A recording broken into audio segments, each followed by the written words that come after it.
So I called my agent. He said, "You better sit down. You've just been offered the lead in Stanley Kubrick's next film." So I arrived, met Stanley for the first time, and I was in real awe of this man. And to make me going flying up to the ceiling, he would jump off the equivalent and have to hurtle down to the bottom so it would pull me up in the air. Mostly everything that's extraordinary about that film comes from Stanley Kubrick. That was my moment. This time on Kubrick In Conversation, we've got a very special guest joining us. Known for his work in films such as David and Lisa, Black Christmas, and The Thin Red Line, his talents have taken him from Broadway to the London's West End. And today we're going to be specifically talking about the time he spent working with Stanley Kubrick on 2001: A Space Odyssey. And it is, of course, Mr. Keir Dullea. Thank you. And unbelievably, we're talking about a film which is nearly 60 years old. And I wanted to go right back to the beginning for that journey with you of, how did it come to be that you were cast in this film? Well, let me take you back a few years. I went to drama school in New York City in 1956 through 1958, called the Neighborhood Playhouse School of the Theater. Wonderful school. Sanford Meisner was our main acting teacher. Martha Graham was our dance teacher. It was a wonderful, wonderful school. And one day, a bunch of us went to see a movie starring Kirk Douglas called Paths of Glory. Well, it blew me away. When the film was over, I had to run outside the movie theater to look at the poster to find out who directed this. It was somebody by the name of Stanley Kubrick. It was an important film. I thought it was an extraordinary film. Now we cut many years later, and I'm doing a film in London called Bunny Lake is Missing, with a director that I was not crazy about working with, Otto Preminger. But he was not easy to get along with. He loved to make fun of people. So I get a telephone call from my wife saying, "Call your agent." So I called my agent and I said, "Hi, this is Keir." And he said, "Oh, are you sitting down?" I said, No, why? He said, "You better sit down. You've just been offered the lead in Stanley Kubrick's next film." And boy, was I happy. Pretty darn soon when I started working with Stanley Kubrick.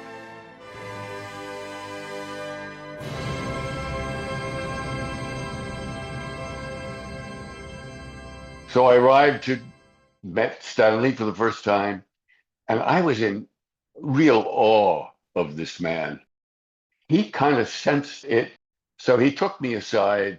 He said, "Keir, I just want you to know, I think you're one of the finest actors, and you're going to be great in this film." So I did start to relax, and this man made me relax so much. I didn't have to worry about what I was doing, and that's why I'm sure I was free enough to do the kind of work that he was hoping I would do. Still, I can't think of a good reason not to put back the number one unit and carry on with the failure mode analysis. No, I agree about that. Well, let's get on with it. And seeing the size of some of the locations in the film, I mean, what was it actually like being on those sets? Oh, it was extraordinary. All the sets were remarkable. And there was some experiences where I was attached, where I had to jump. And at the other end was a wire with a stuntman at the other end. And to make me going flying up to the ceiling, he would jump off the equivalent and have to hurtle down to the bottom so it would pull me up in the air. That must have been quite terrifying to film. Well, no, and that's the other thing, is that I truly believe that I was being taken care of by Stanley, that nothing terrible would happen to me. There was something about his persona that made me feel cool about doing anything he asked. I just trusted this is going to be a fine experience. I trusted everything that happened. That sounds like a lot of trust. Yep. Yep.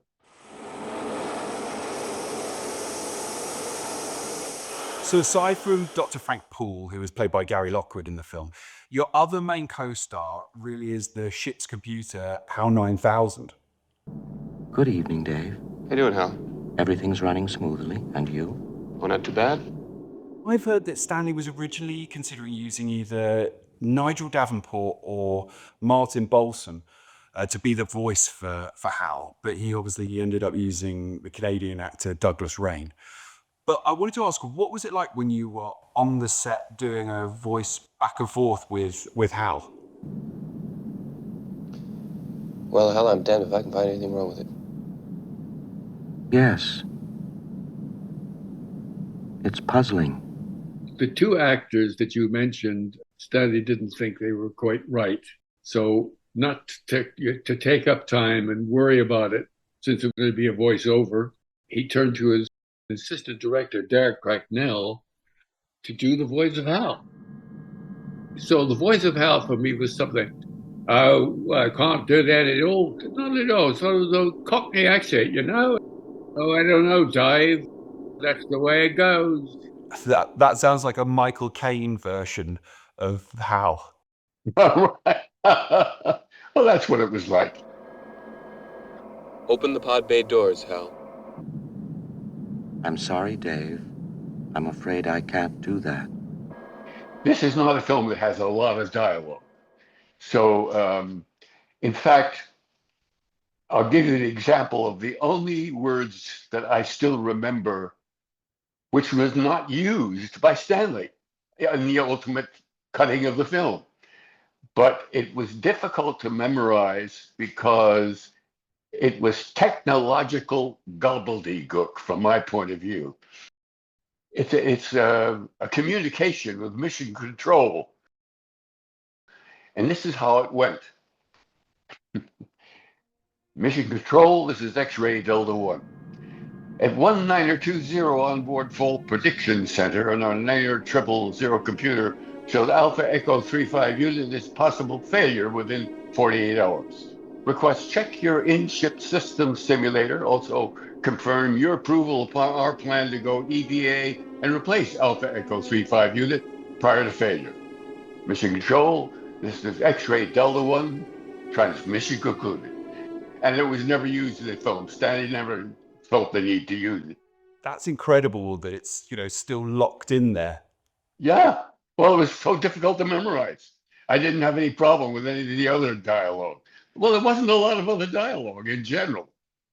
So moving on to when the film actually came out, do you remember seeing it for the first time and how it made you feel? Oh, God, it blew me away. I mean, it absolutely blew me away.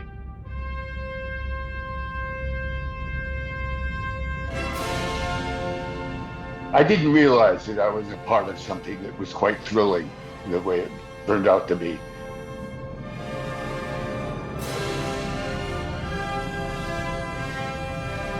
The wonderment that he created doesn't really hit you, not as an actor being in that experience, but it's the experience you have when you first see the film. And the history of the success of the film, it didn't suddenly open somewhere and everyone went crazy about the experience. It did eventually. The youth of our population. This became a very special film for the young recipients. The older recipients didn't quite take to it the way it eventually got taken to by everyone. Yeah, right. I've seen a poster where at the top it said the ultimate trip, and I'm guessing that was targeting that youth audience of the 60s. Yeah, that's true. That's right.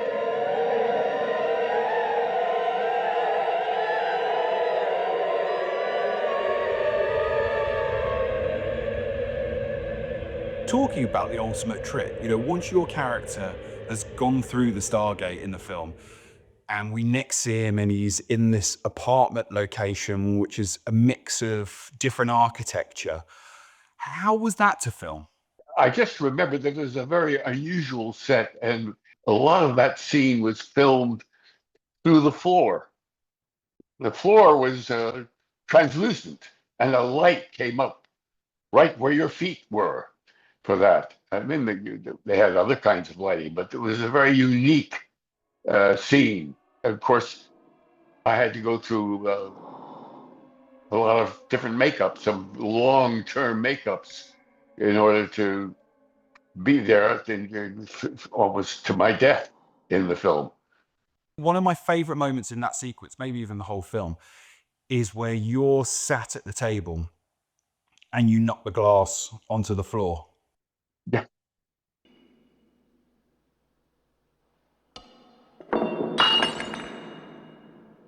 I asked Stanley if I could do that. I thought it would add something unexpected. So that, yeah, he went for it immediately. Mostly everything that's extraordinary about that film comes from Stanley Kubrick. That was my moment. He was always open to ideas. And, it didn't mean he used everyone, but he was open. And you knew that.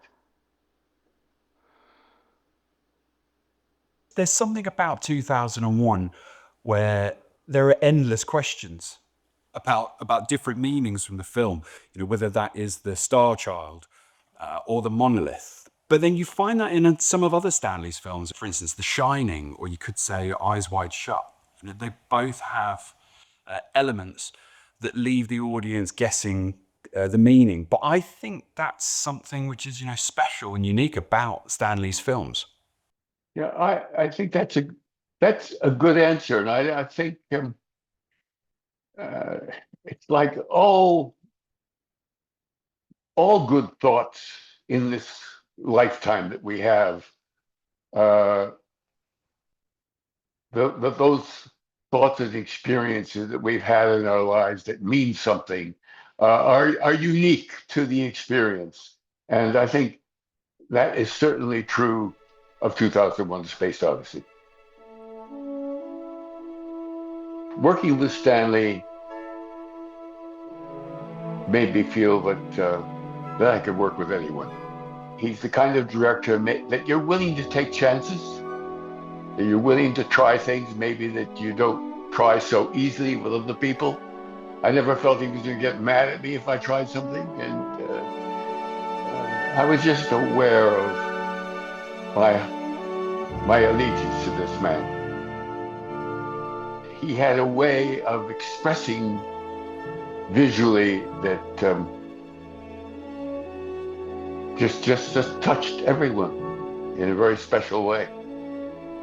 And it carries on today. Yeah, absolutely.